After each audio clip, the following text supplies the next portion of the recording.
ঢাকা বিশ্ববিদ্যালয় এলাকায় পাবলিক লাইব্রেরির কাছেই জাতীয় কবি কাজী নজরুল ইসলামের সমাধি অবস্থিত। বিদ্রোহী কবি কাজী নজরুল ইসলাম 1976 সালে ঢাকায় মৃত্যুবরণ করেন। মাঝহারুল ইসলামের নকশায় নির্মিত সৌধটি 2009 সালে উদ্বোধন করা হয়। সমাধিস্থলে ঢাকা বিশ্ববিদ্যালয় ও বাংলাদেশের জাতীয় ব্যক্তিবর্গের কবরও রয়েছে। হ্যালো এভরিওয়ান, আসসালামু আলাইকুম। আমি এই মুহূর্তে যে জায়গাটাতে দাঁড়িয়ে রয়েছি সেটা কিন্তু আমার পিছনে স্পষ্ট দেখা যাচ্ছে। এটা হচ্ছে আমাদের জাতীয় কবি কাজী নজরুল ইসলামের সমাধিস্থল।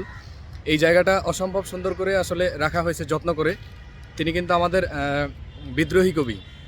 তার মাধ্যমে, তার কবিতার মাধ্যমে, তার গান, তারপরে অন্যান্য যে লেখনী, সেগুলোর মাধ্যমে আমরা যা কিছু শিখতে পাই সেগুলো হচ্ছে আমাদের শরীরের আসলে রক্ত গরম করা। মানে এত সুন্দর লেখনী তিনি লিখতেন।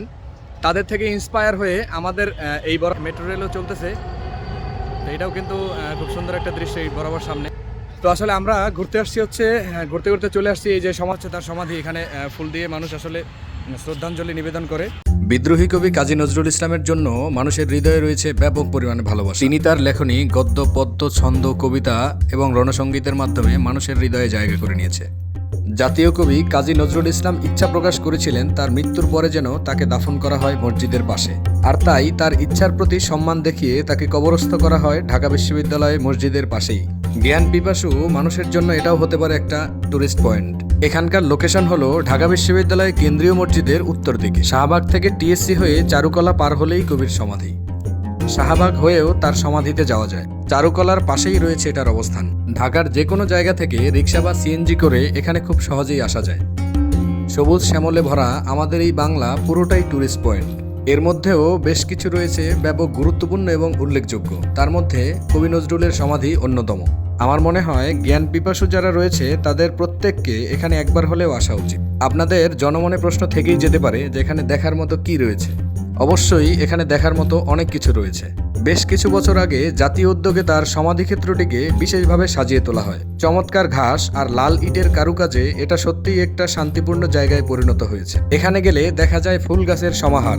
তার মধ্যে জবা ফুলের মাত্রাটা একটু বেশি, কারণ কবি জবা ভালোবাসতেন বলে জানা যায়। প্রতিদিন সাপ্তাহিক ছুটি এবং সরকারি ছুটির দিনগুলো বাদে অন্য দিনগুলোতে সকাল 10টা থেকে বিকাল 4টা পর্যন্ত এখানে প্রবেশ করা যায়। জাতীয় কবির বিভিন্ন স্মৃতি প্রদর্শন এবং তার বিভিন্ন বই সবার কাছে সহজলভ্য করার জন্য একটি ছোট আকারে জাদুঘর ও পুস্তক বিক্রয় কেন্দ্র করা হয়েছে সেখানে। যদিও ঢাকা বিশ্ববিদ্যালয়ের মূল রাস্তার সাথেই হবার কারণে কোলাহল থেকে হয়তো বেশি দূরে যাবার উপায় নেই, তবে জায়গাটির সৌন্দর্য সত্যিই মন ছুঁয়ে যাবে।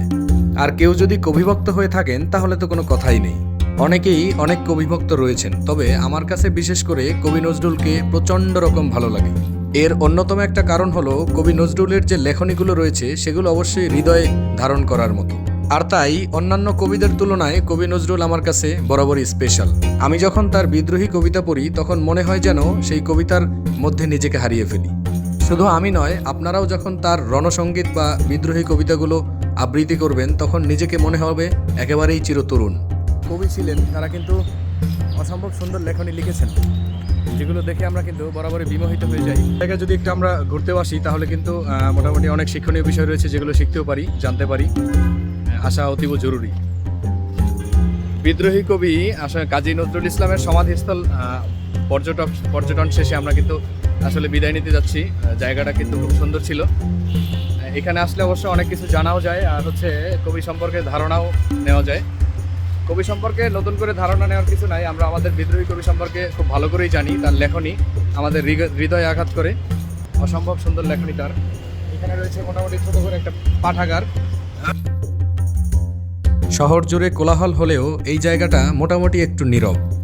এই বরাবরই উপরে রয়েছে মেট্রো রেলের যাতায়াত পথ, যেখানে দাঁড়িয়ে থাকলে একটু পরপরই দেখা যাবে মেট্রো রেলের আনাগোনা। চতুর্দিকে কোলাহলের ভিড়েও আমরা যদি কবি নজরুলের সমাধিস্থলে এসে একটু সময় কাটাই, সেটা কিন্তু খুব সুন্দর একটা সময় বলেই গণ্য। আসলে কবি নজরুলের প্রশংসা করে আদৌ শেষ করা যাবে না। He is one of the greatest poet in our country. আসলে সাবকন্টিনেন্টের মধ্যেও তিনি কিন্তু আসলে একেবারেই নামকরা একজন শ্রেষ্ঠ কবি ছিলেন, যার সমাধিস্থলটা অবশ্যই ঘুরতে আসা উচিত এবং জানা উচিত অনেক কিছু সবারই, প্রত্যেকেরই।